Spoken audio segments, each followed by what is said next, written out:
That's the problem uko Kariako now is that they want to focus on things that we don't necessarily need, kama train,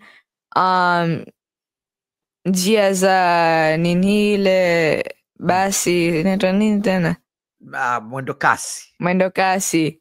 They don't focus on yani, there's a reason why watu wanao gari hawatumii sana. That's because njia za gari hamna sana. It's not that good.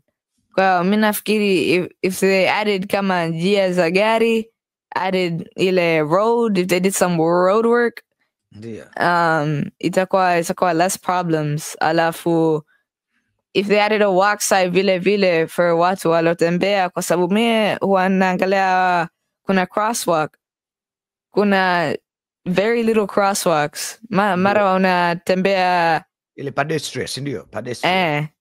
Yani hamna kabisa. There's only a little bit. Hamna pedestrian. Labda kule njia Kisutu unaona sidewalk, ukishapita pale huoni tena sidewalk. That's yani there's so many things unaweza kufix huko Afrika. Like I don't know why they don't do it.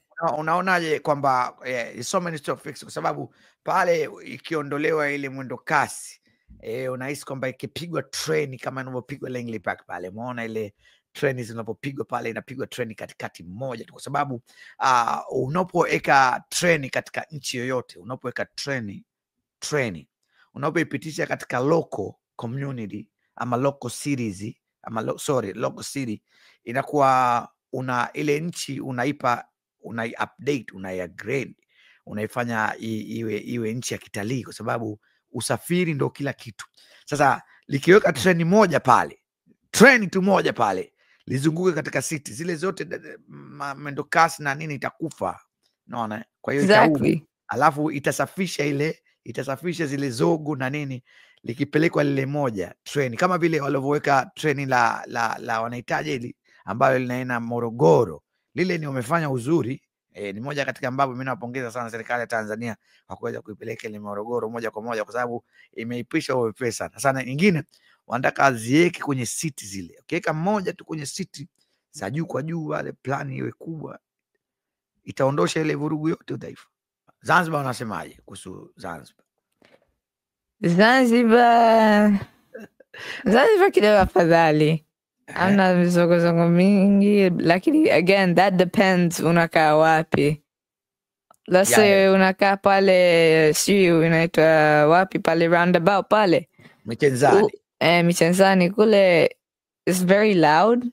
Lakini yet again afadhali kuna crosswalk, alafu there's road, yani njia za gari, they're at least good. Watu wanaendesha pretty well, kwa sababu ile njia ya gari roundabout watu wanaendesha pretty good. Na beach, the beach, alhamdulillah, is really good. Mashallah. Alhamdulillah. Ukifika pale kwenye beach too, it's tropical. Let's go!